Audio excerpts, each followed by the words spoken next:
What if the very foundation of American democracy, wasn't quite as solid as we all assumed? After the 2016 election, well, something definitely felt different. Hmm. Experts actually started using terms like substantial autocratization.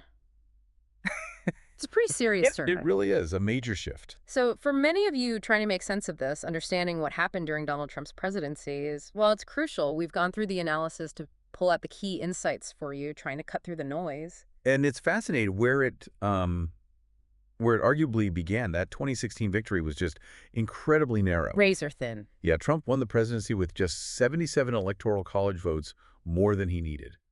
I mean, think about it. If fewer than 107,000 votes had gone the other way in just three key states, The whole outcome changes. completely different story. Yeah. And yet you still had nearly 63 million Americans who voted for him, who were drawn to that America First message. Okay, but then fast forward to 2020. Different result, yeah, but maybe just as revealing. Absolutely. He got more votes in 2020, over 74 million, which is what, 11 million more than in 2016? Huge increase. Huge. But he lost to Joe Biden, who won both the popular vote and the Electoral College by a solid 74-vote majority this time. So what that really shows is even though he lost, his approach, what some were calling his, authoritarian style, Yeah.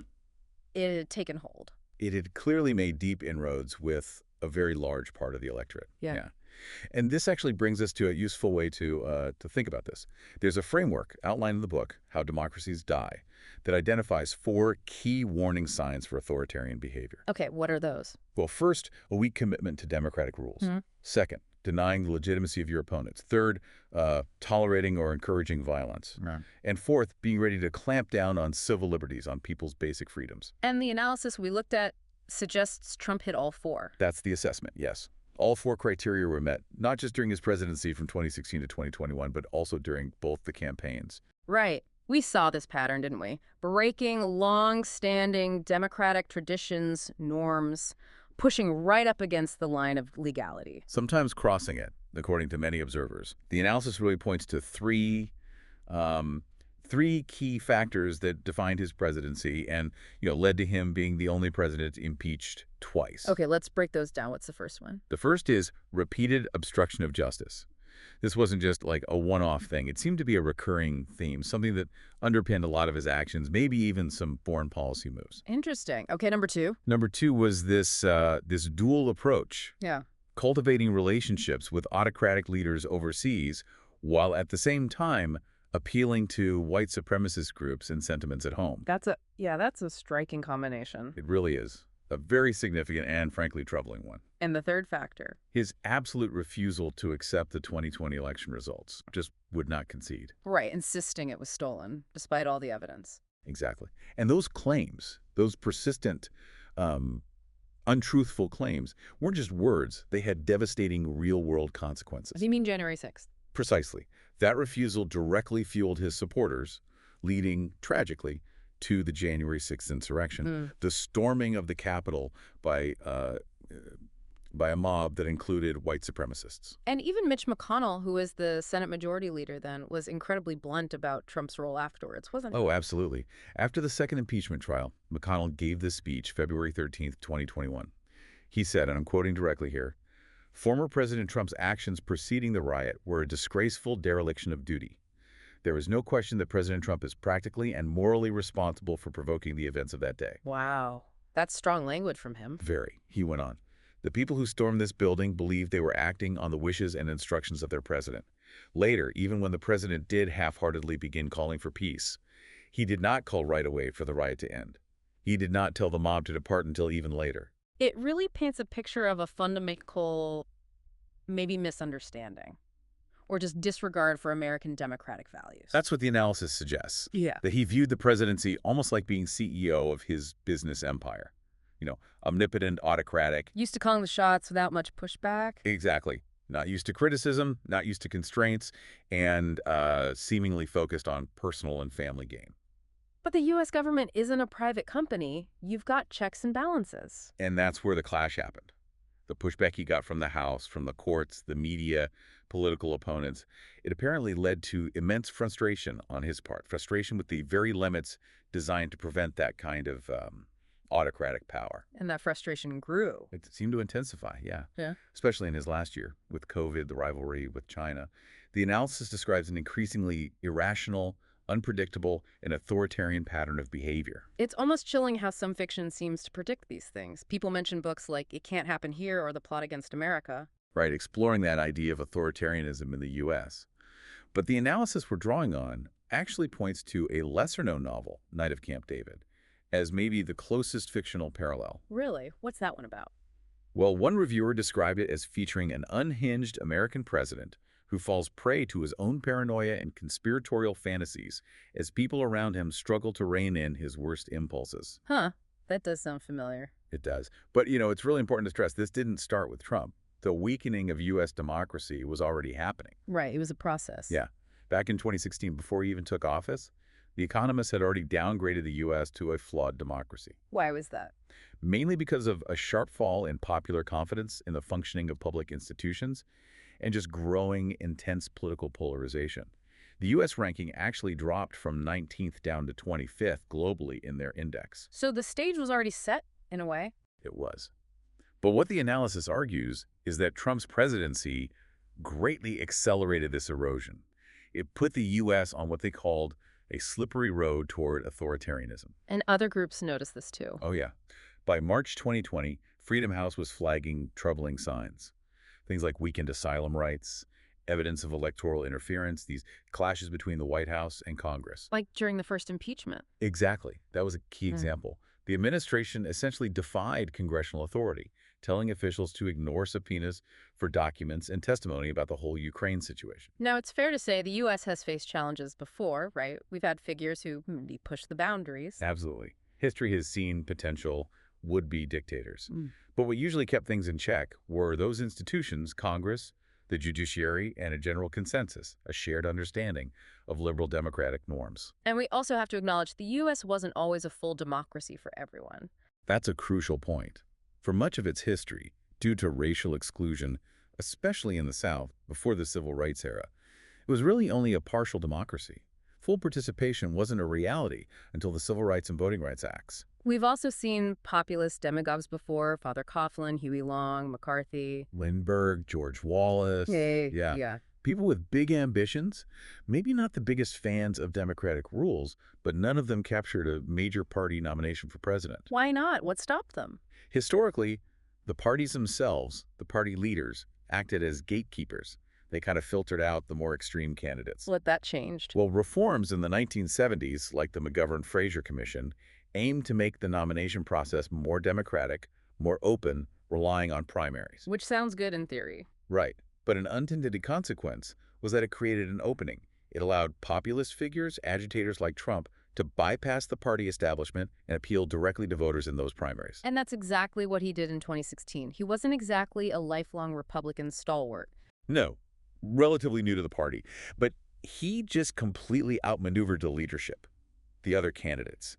His rallies, that dedicated donor base, the way he attacked opponents in debates and used the media, his celebrity status, and of course Twitter. Twitter was huge for him. Massive. Mm-hmm. Plus you have the fact that Hillary Clinton was, well, also quite unpopular with many voters, but fundamentally it was Trump's style, that rough, anti-establishment, nationalistic campaign that just clicked with millions. Even things like the lock her up chants.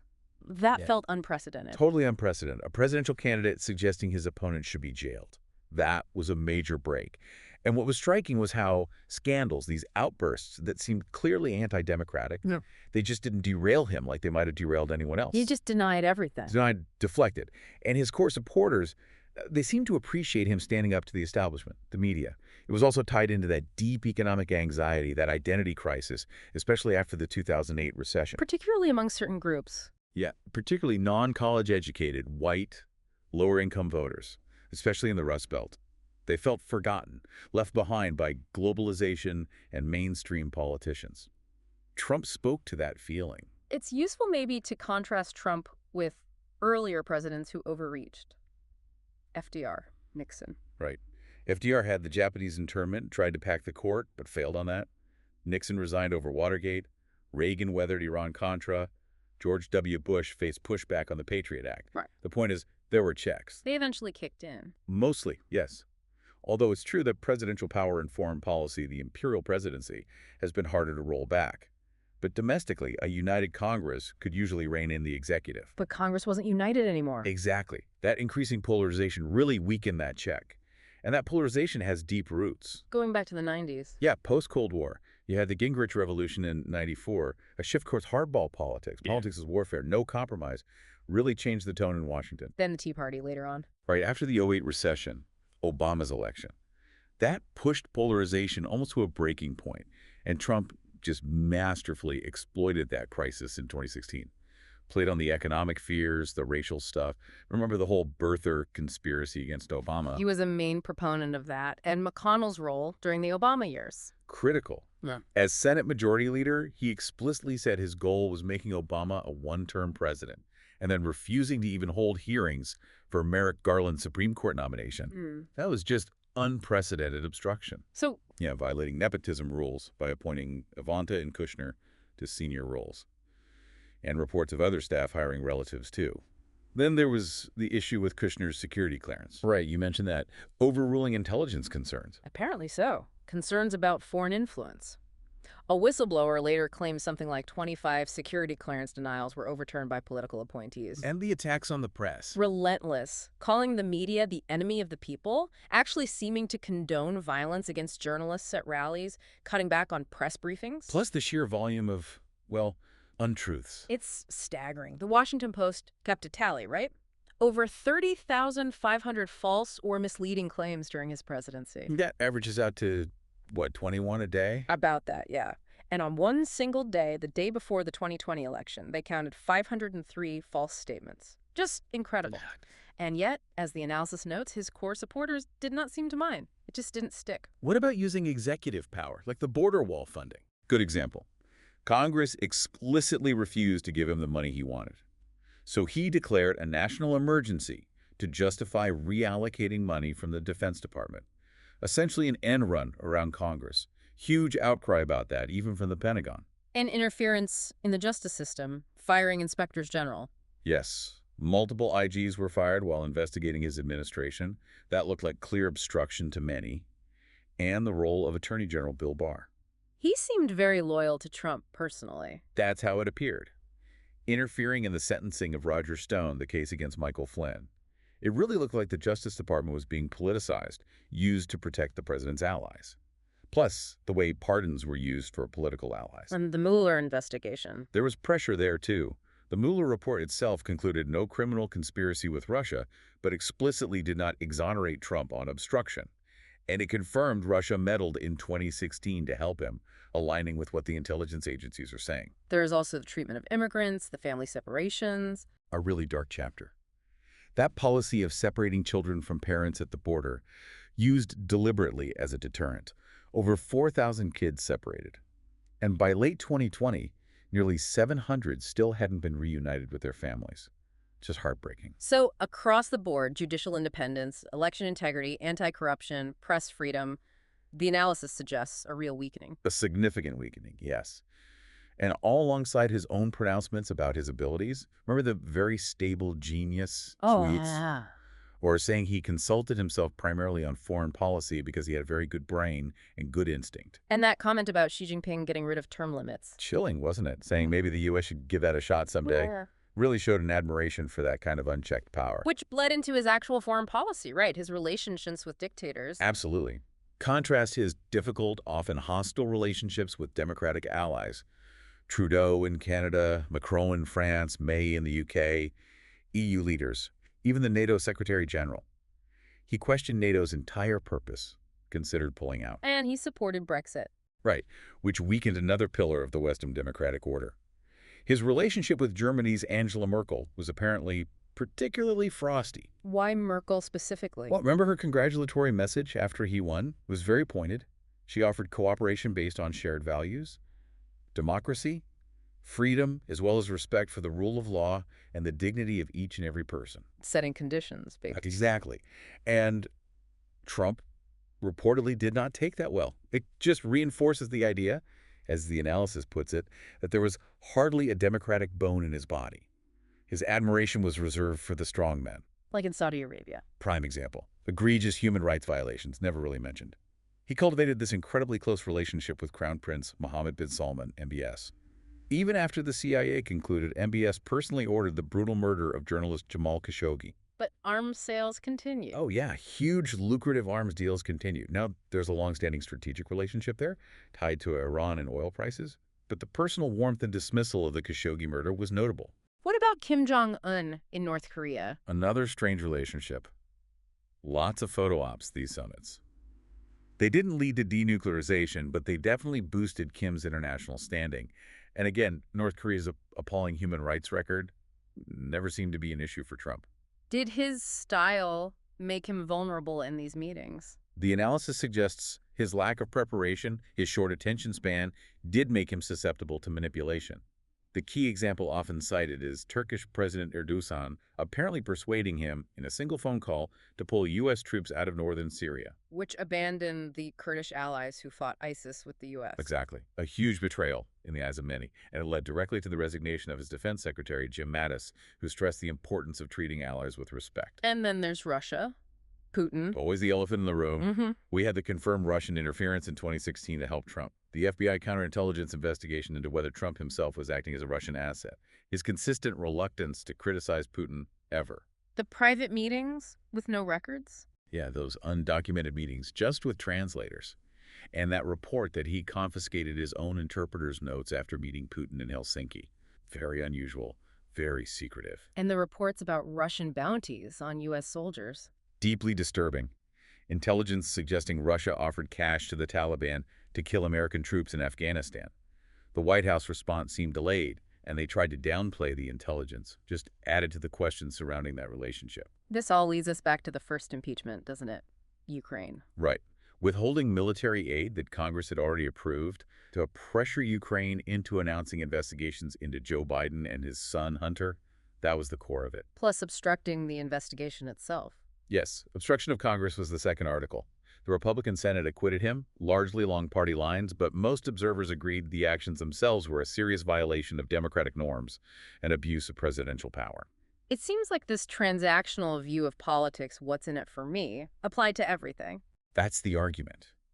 He seemed to see relationships with Putin, MBS, even Xi Jinping through that lens. John Bolton's memoir has that striking anecdote. About the trade war with China. Yeah. Trump apparently urged Xi Jinping to buy more U.S. farm products, specifically to help his chances with the farm vote back home, all while praising Xi as the greatest leader in Chinese history. It's just transactional diplomacy to the extreme. And domestically, this continued connection to white supremacist groups. Charlottesville was a key moment. A defining moment, August 2017.